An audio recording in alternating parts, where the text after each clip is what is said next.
আসসালামু আলাইকুম। গত পর্বে আমরা এই ইউজার অপশনটা দেখছিলাম, তো আজকে আমরা টুলস অপশনটা দেখবো ইনশাল্লাহ।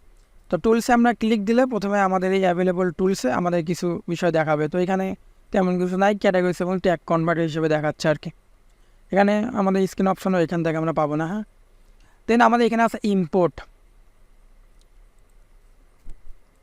তো ইম্পোর্টে গেলে দেখেন এইখানে আমরা বিভিন্ন ডাটা আর কি ইম্পোর্ট করতে পারবো, সেই ফাংশনালিটি এখানে দেওয়া। এখানে মূলত ব্লগার, গুগলের যে ব্লগারটা আছে না, ওইখান থেকে আমরা পোস্টগুলো এখানে আনতে চাই, যে পোস্ট কমেন্ট ইউজার, ওইটা আমরা আনতে পারবো। এই যে এখানে ইনস্টল নাও ক্লিক দেবো, দেন তখন ফাংশনালিটিগুলো তৈরি আসবে আর কি, তখন আমরা পারবো আর কি। দেন ক্যাটাগরিজ এবং ট্যাগ কনভার্টার্স, অর্থাৎ কোনো ক্যাটাগরিকে যদি আমি ট্যাগ বানাতে চাই বা ট্যাগটা যদি ক্যাটাগরি বানাতে চাই, তো এইটা ইনস্টল করলে আমরা করতে পারবো। এটা লাইভ জানাল রাশিয়ান একটা ইয়ে আর কি, সোশ্যাল মিডিয়া ইয়ে বলতে পারেন, সোশ্যাল নেটওয়ার্কিং সার্ভিস আর কি। তো এইখান থেকে যদি আমরা কিছু আনতে চাই, ব্লগগুলা এটার মাধ্যমে আমরা আনতে পারবো। এটা ইনস্টল করতে হবে, দেন আমাদের অ্যাক্সেস দিলে পরে এই জিনিসগুলো আসবে। দেন মোবাইল টাইপারটা মূলত এই লাইভ জার্নালের মতোই। দেন আরএসএসটা মূলত আরএসএস ফিড। এটা মূলত আমাদের ব্লগ পোস্টগুলা আমরা একটা সাইট থেকে আরএসএস ফিড যদি এনেবল করে দিই, তখন আমরা ওই ফেসিংয়ের মাধ্যমে মূলত এখানে আনা যায় ডাটাগুলো। এগুলা আমাদের সম্ভব হলে আমরা ভবিষ্যতে প্র্যাকটিক্যালি সবগুলো দেখবো আর কি। হ্যাঁ, তো অ্যাজ এ বিগিনার হিসেবে এই জিনিসগুলো দেখালে হয়তো বুঝতে পারবেন না, এই জন্য আমি জাস্ট থিওরিক্যাল আলোচনা করতেছি। দেন এখানে টাম্বলার তো একটা সাইট আর কি, সোশ্যাল মিডিয়া সাইট, ওইটার ক্ষেত্রেও এটা অপশন দেওয়া আছে। দেন এটা মূলত ওয়ার্ডপ্রেসের ক্ষেত্রে আর কি, যে ওয়ার্ডপ্রেসে আমার কোনো একটা সাইট আছে, সেই সাইট থেকে মূলত আমি ডাটাগুলো ইম্পোর্ট করতে চাচ্ছি, সেই ক্ষেত্রে আমি কী করবো। তো এই অপশনটা আমরা দেখবো। তো এই অপশন দেখা যায় আমরা তাহলে এক্সপোর্টে ক্লিক দিই, তাহলে মূলত ওইটা আমার দেখার সুবিধা হবে।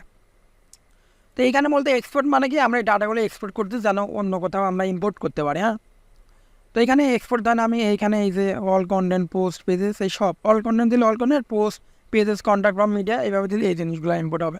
তো আমি ধরেন অলে দিচ্ছি, তাহলে ডাউনলোড এক্সপোর্ট ফাইল ক্লিক দিলে একটা ফাইল তৈরি হবে।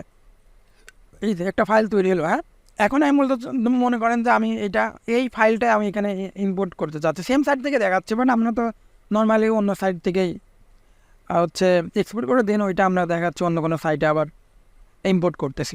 তো এখানে যেহেতু আমি এই যে ডাটাটা মাত্র ডাউনলোড করলাম, এইটা আমি এখানে ইম্পোর্ট করতে চাচ্ছি, তো এখানে আমার ইনস্টল নাওতে ক্লিক দিতে হবে। হ্যাঁ, তাহলে এখন মূলত আমার এই ফিচারটা এনেবল হবে যখন আমি এখানে ইনস্টল নাওতে ক্লিক দেবো।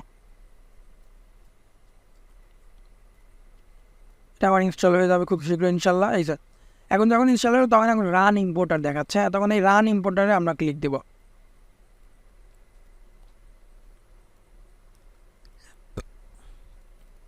এই যে এখন মূলত বলতেছে আমার ওই ফাইলটা সিলেক্ট করতে। হ্যাঁ, এটা ম্যাক্সিমাম ফাইল সাইজ 300 MB করা আছে, তো এগুলো আমরা কমানো যায়।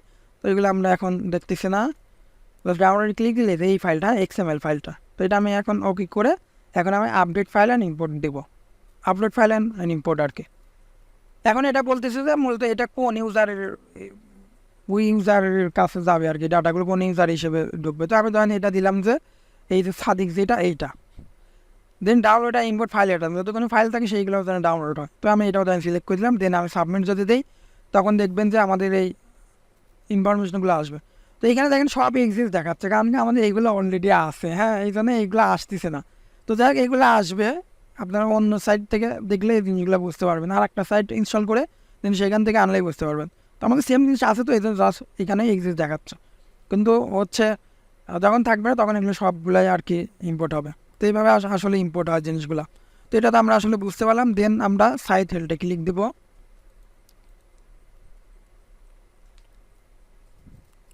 সাইট হেলথে ক্লিক দিলে এইখানে আমাদের একটা রেজাল্ট দেখাবে এবং বিভিন্ন ইস্যু দেখাবে যদি ইস্যু থাকে।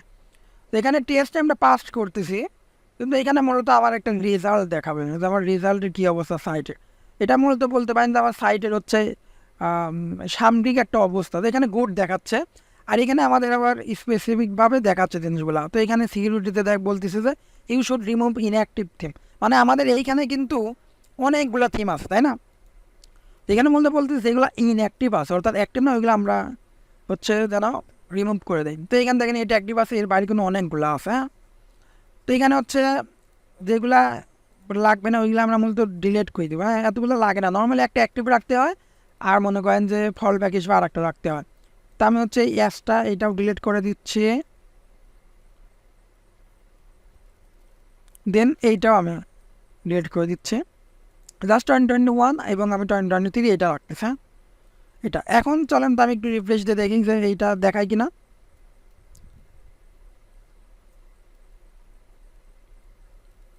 এটা লোড হবে, হ্যাঁ, মানে রেজাল্টটা অ্যানালাইসিস করে, তো এই জন্য এখানে একটু টাইম লাগে।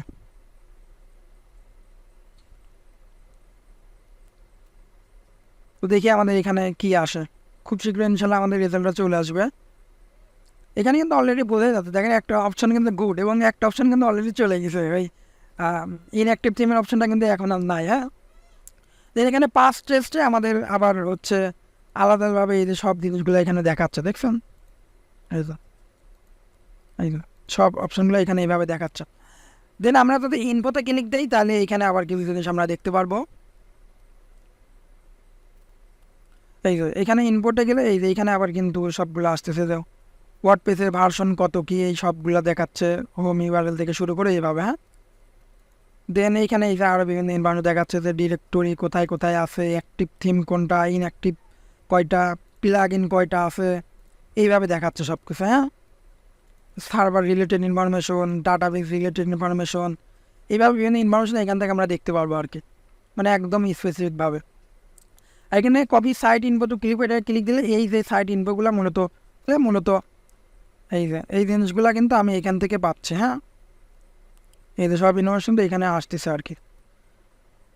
তো এইভাবে মূলত আমরা আমাদের এই জিনিসগুলো আর কি দেখতে পারি। আর এইখানে এরপর আছে এক্সপোর্ট পার্সোনাল ডাটা। এখন এক্সপোর্ট পার্সোনাল ডাটাতে যদি যাই তাহলে এখানে মূলত আমাদের এই অ্যাড ডাটা এক্সপোর্ট রিকোয়েস্ট, তো এই ইমেলের জন্য মূলত এই যে একটা ইউজার নেম আমরা সিলেক্ট করে দিতে পারি, দেন ওই ইউজারের জন্য আমরা রিকোয়েস্ট করতে পারি যে পার্সোনাল ডাটাগুলো যেন এক্সপোর্ট করে। আর এগুলো মূলত ইরেজের জন্য, মানে ইউজারের যে ইয়েগুলো আছে, ডাটাগুলো আছে, ওইগুলো যেন আমরা এখান থেকে ডিলিট করতে পারি এইভাবে। হ্যাঁ, তো এই ছিল মূলত আমাদের টুলসের এই অপশানগুলো। তো নেক্সটে আমরা সেটিংস এই অপশানটা দেখবো ইনশাল্লাহ। আসসালামু আলাইকুম।